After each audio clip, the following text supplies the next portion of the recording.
बिस्मिल्लाहिर्रहमानिर्रहीम। आज इसकी इस वीडियो के अंदर हम पढ़ेंगे drop and truncate statement. Drop statement किसी भी डेटाबेस या टेबल को डिलीट करने के लिए इस्तेमाल की जाती है, जबकि ट्रंकेट स्टेटमेंट टेबल के अंदर पड़े हुए एग्जिस्टिंग डाटा को डिलीट करने के लिए इस्तेमाल की जाती है। आइए हम इसको एग्जांपल के तौर पे समझ लेते हैं। हम फॉर एग्ज़ाम्पल एम्प्लॉय का टेबल है उसको डिलीट करना चाहते हैं। हमारे पास हम जिस डेटाबेस के अंदर काम कर रहे हैं वो टेस्ट की डेटाबेस है। हम चाहते हैं कि एम्प्लॉय का टेबल जो है वो इसके अंदर से डिलीट हो जाए। तो हम देखते हैं कि इसके अंदर एम्प्लॉय का टेबल जो है वो पड़ा हुआ है db.employee के नाम से। तो हम इसके लिए सिंपल क्या स्टेटमेंट यूज़ करेंगे, ड्रॉप टेबल और एम्प्लॉय emp उसके टेबल का नेम है। हम इसको एग्जीक्यूट करते हैं तो देखेंगे कि यहाँ से ये सक्सेसफुल एग्जीक्यूट हो चुकी है। तो हम इसको दोबारा से रिफ़्रेश करेंगे तो emp के नाम से जो टेबल है वो यहाँ से गायब हो चुका है। इसका मतलब है कि टेबल डिलीट हो चुका है। इसी तरह हम किसी भी डेटाबेस को डिलीट करना चाहते हैं, किसी भी डेटाबेस के रहते हुए अगर ये क्वेरी लगाएं तो ये डेटाबेस डिलीट हो जाएगी। हम देखते हैं कि यहाँ मॉल के नाम की डेटाबेस पड़ी हुई है जिसको हम डिलीट करना चाहते हैं। तो ड्रॉप डेटाबेस मॉल के नाम से जिस नाम को डेटाबेस डिलीट करनी है उसका नेम लिखें और एग्जीक्यूट कर दें। सक्सेसफुली एग्जीक्यूट, हम इसको रिफ़्रेश करेंगे तो आप देखेंगे कि मॉल के नाम की जो डेटाबेस है वो यहाँ से डिलीट हो चुकी है।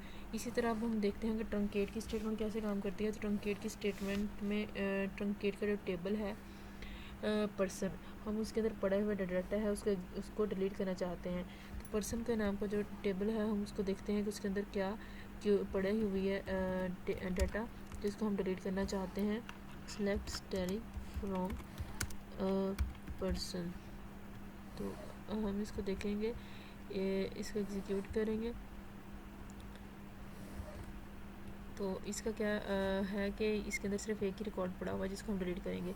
अब हम अगर इस स्टेटमेंट को करते हैं एग्जीक्यूट तो इसके अंदर पड़ा हुआ डाटा जो है वो डिलीट नहीं होगा, क्योंकि वो कहता है can not truncate table person because it is being referenced by a foreign key constraint. कि पर्सन के टेबल की जो प्राइमरी की है वो एज अ रेफ़र की गई है किसी दूसरे टेबल के अंदर एज अ फॉरेन की। जब तक वहाँ से फॉरेन की डिलीट नहीं होगी तो यहाँ से ये इसके अंदर पड़ा हुआ डाटा भी डिलीट नहीं हो सकता।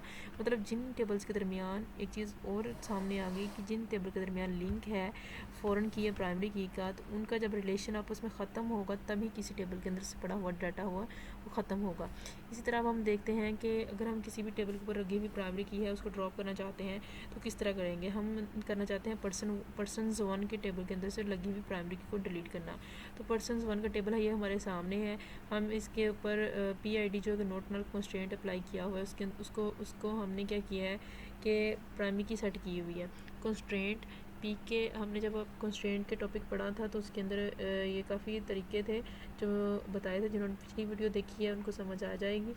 कंस्ट्रेंट पी के पर्सन ID प्राइमरी की कंस्ट्रेंट कीवर्ड है कि पर्सन ID जो है वो उसका की नेम है जिसके नेम से डेटाबेस के अंदर उसका कंस्ट्रेंट सेव है।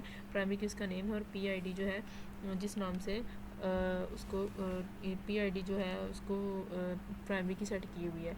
तो हमारा जो कंस्ट्रेंट है वो पी के पर्सन ID के नाम से सेव है। तो हम अगर ड्रॉप करेंगे तो इसी के नाम से ही ड्रॉप करेंगे। तो हम क्या करते हैं, alter table person 1 drop constraint P के पर्सन ID। अब देखेंगे अगर हम इसको अगर एक और चीज़ नोट करें तो पी के जो पर्सन ID जो है वो प्राइमरी की जो सेट की हुई है वो एज आ फॉरवर्ड की जा रही है ऑर्डर्स 1 के टेबल के अंदर पर्सन 1 के। तो ये क्या डिलीट होगी? नहीं, ये डिलीट नहीं होगा क्योंकि उसने यही सेम एरर आएगा कि पी के पर्सनस के जो ID है PID जो है वो एज आ रेफ़र की गई है फॉरेन की के, तो ये डिलीट नहीं हो सकता जब तक आप फॉरेन की उसमें से डिलीट नहीं करेंगे। हम इसको एग्जीक्यूट करेंगे तो वही सेम एरर दे रहा है। रेफरेंस बाय टेबल ऑर्डर 1 के अंदर आपने इसको फ़ायदा फॉरेन की कंस्ट्रेंट रेफ़र किया हुआ इसलिए डिलीट नहीं हो सकती। अगर आप ऑर्डर 1 के अंदर से इसकी फ़ॉरेन की डिलीट कर देंगे तो ये एग्जीक्यूट हो सकता है। अब हम देखते हैं इसको, हम बाद में देखते हैं, पहले हम फ़ॉरेन की डिलीट कर लेते हैं ऑर्डर्स 1 के अंदर से, तो फिर हमारी प्राइमरी की जो है वो भी डिलीट हो जाएगी। तो हम देखते हैं ऑर्डर्स 1 का टेबल, ऑर्डर्स 1 के टेबल के अंदर फॉरेन की को हम डिलीट करना चाहते हैं जो कि F के पर ऑर्डर्स के नाम से कंस्ट्रेंट है सेव किया हुआ। तो ऑर्डर्स वन का टेबल हम देखते हैं, OID है, OID इसकी प्राइमरी की सेट की है, कंस्ट्रेंट जो है पर ID जो है वो इसकी एज अ प्राइमरी की जो है वो उसको इसका रेफ़र की हुई है एज अ रेफरेंस के तौर पे। तो कंस्ट्रेंट एफ के पर ऑर्डर्स के नाम से कंस्ट्रेंट सेव है, फॉरेन की पर ID जो है वो फॉरेन की बनाना चाहते हैं इसी टेबल के अंदर, रेफ़र किया गया है पर्सन वन से PID को। तो अब हम देखते हैं कि इसी नेम से अगर कंस्ट्रेंट का नेम लेकर हम इसको ड्रॉप करेंगे तो ये डिलीट हो जाएगा। तो हम सिंपल क्या करते हैं, इसको एग्जीक्यूट करते हैं। Includes correct syntax near the keyword foreign.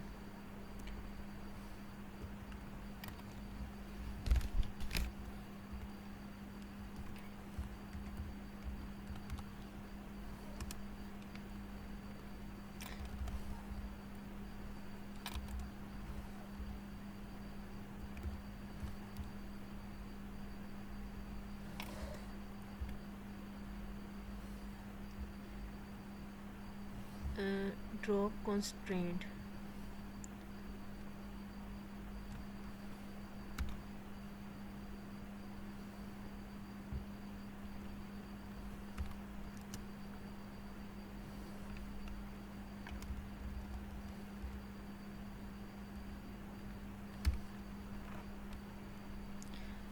अब हम इसका एग्जीक्यूट अगर करेंगे तो आप देखेंगे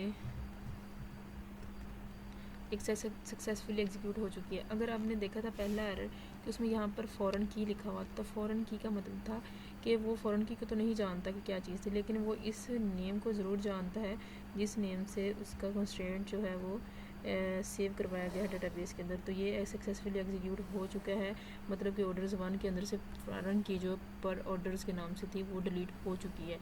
तो ये हमें अब कैसे पता चलेगा, अब हम अगर select static from orders one करेंगे तो इसके अंदर अगर तो PID के नाम से एट्रीब्यूट है तो मतलब कि एट्रीब्यूट डिलीट नहीं हुआ, फॉरेन की डिलीट नहीं हुई, और अगर नहीं है तो इट मीन्स ये ड्रॉप हो चुका है। तो हम इसको एग्जीक्यूट करते हैं तो यहाँ पर कुछ भी नहीं पड़ा हुआ, पर ID के नाम से है। ये पर ID सिर्फ उसका वैसे ही नेम आ रहा है जो क्योंकि हमने उसके अंदर लिखा हुआ है ना उसका एट्रीब्यूट बनाकर, लेकिन ये एज अ रेफ़र होकर नहीं आ रहा है, यह रेफरेंस नहीं है उसका। अब अगर हम इसका ये पर्सनलाइजिंग ID में से प्राइमरी की डिलीट करेंगे तो ये अब हो जाएगा क्योंकि हमने उसको रेफरेंस यहाँ से ख़त्म कर दिया है। तो अब हम अगर देखेंगे पर्सन वन के अंदर से तो वहाँ पर हमारी यूनिकनेस जो है वो भी ख़त्म हो चुकी होगी। इसी तरह अब हम अगर देखेंगे पर्सन वन के अंदर हमने एक कंस्ट्रेंट और अप्लाई किया हुआ है, चेक कंस्ट्रेंट। चेक कंस्ट्रेंट अब देखें इस टेबल के अंदर PID क्योंकि हमने इसको ख़त्म कर दिया है तो ये इसलिए इसके अंदर से इसका एरर देख लेते हैं हम, क्या एरर है इसका।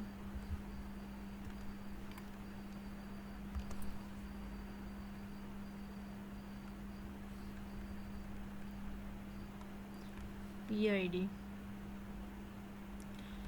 तो क्रिएट, अब हम देखते हैं कि यहाँ पर एक एरर कि हमने कंस्ट्रेंट अप्लाई किया हुआ है चेक पर्सन के नाम से। तो चेक पर्सन का क्या है कि इसमें ID के अंदर हमेशा ही 0 से ज़्यादा एट्रीब्यूट जो हैं वो एंटर हो सकते हैं। तो ये कंस्ट्रेंट अप्लाई किया हुआ है क्योंकि हमने ये एट्रीब्यूट ये जो टेबल है ये भी एग्जीक्यूट किया हुआ था।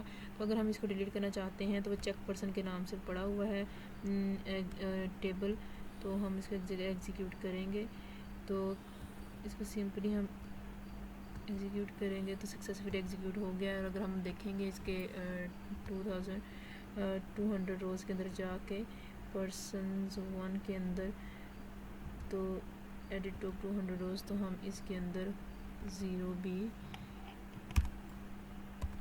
एंटर कर सकते हैं क्योंकि चेक का कंस्ट्रेंट जो है वो ख़त्म हो चुका है। तो ये आज की वीडियो के लिए इतना ही। नेक्स्ट के लिए देखने के लिए इस चैनल को सब्सक्राइब करें। अल्लाह हाफिज़।